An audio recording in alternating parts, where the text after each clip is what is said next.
When I found out I was pregnant with Jenny, I was so excited I had to tell someone. I was in the car, I tried to call Bill, his line was busy, so I just called 911.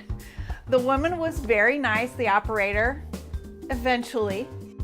Every day I would come home from work, and we had a tradition that the kids loved. Maggie be on this side and Emma be on that side, and I'd bring a Polar Pop for each.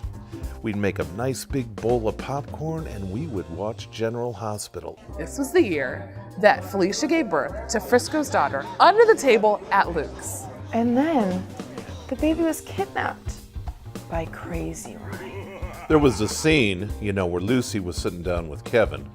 How do you feel about peanut butter and smushed cranberry sauce? I love peanut butter. Which was hilarious. And then the phone rang. It's Ryan, his evil twin brother. Hello? And of course, there's scary music and a baby crying in the background. It gives me shivers. So Kevin asks Ryan, where are you calling me from? Heaven or from hell? And Ryan says, Hell, I think. I'm having a problem with the baby. Wow, tears.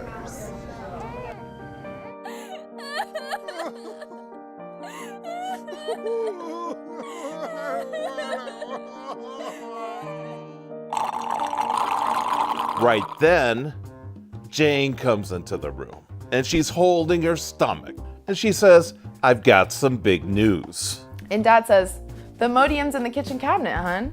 Jenny was due toward the end of November, but she really wanted to be born earlier than that. But the doctor said she needed to cook more, so they gave me drugs to keep her in the oven. Jane told me that the doctor said to her, no more trampoline jumping, motocross is out, put the pogo stick in the closet. She gave up a lot. I hope Jenny realizes this. I was so excited. By then, Emma didn't want to be fed or held like a baby anymore, so I was ready for a new test subject. I don't remember much of Jenny's birth. I was like 2 years old. I mean, I was a pretty spoiled 2-year-old. And when I heard Mom was having another child, I took my pacifier out of my mouth and I was like, what the hell, Mom? I was praying to God that Jane would not ask me to babysit because that Emma was a 2-year-old terror.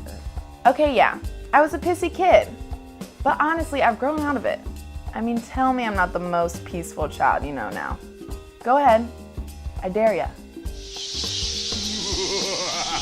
Suzanne and I basically took Jane and Bill's kids under our wing, kind of as our own kids, really. And really, I helped Maggie understand how to run a big nonprofit organization. And I taught Emma really about the ins and outs of sepsis. That was what important drugs for her to to take. know. I was 9 years old when Jenny was born.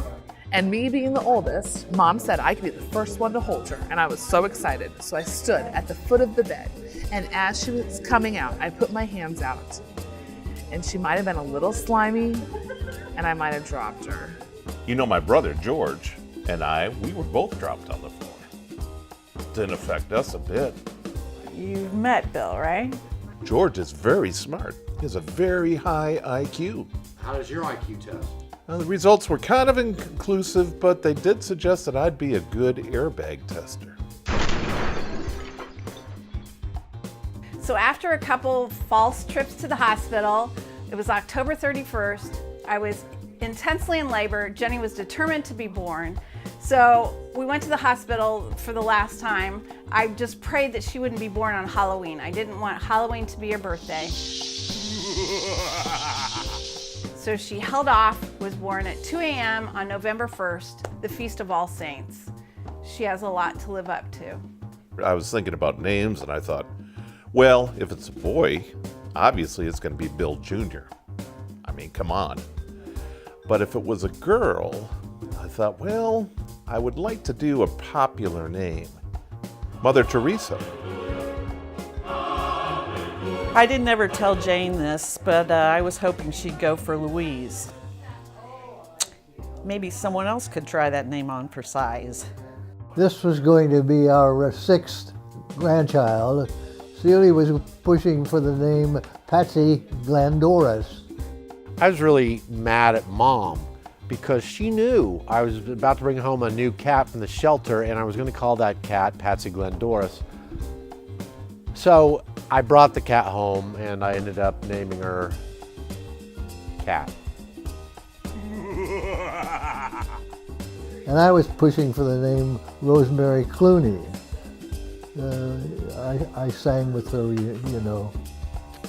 Yeah, I wasn't born yet, so yeah.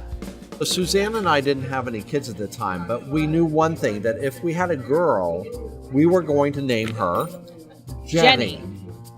That's right, Jenny. And we love that name. Right, so think for yourselves, people. I mean, don't steal the name that we came up with, right? We came up with that. We wanted it, we but were first. you took it. You took it. Wait, I never heard that story. Excuse me. That is not true.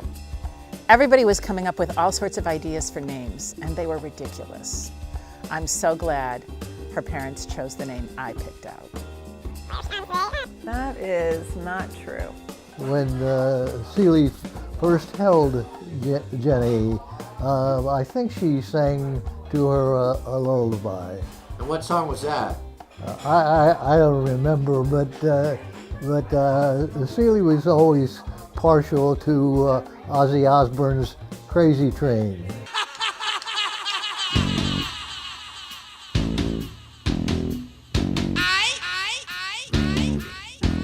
So Jenny was born, she was a sweet baby, she was easy to take care of, pleasant disposition, it was delightful. Jenny, she's a wonderful girl. Oh my gosh, I'm so proud. You know, she's gonna change the world one tree at a time. I miss her toothbrush. Well, like this.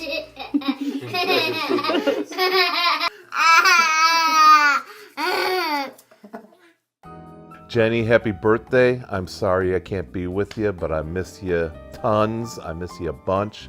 Sorry I haven't emailed, haven't found the password yet, as usual. This is your dad.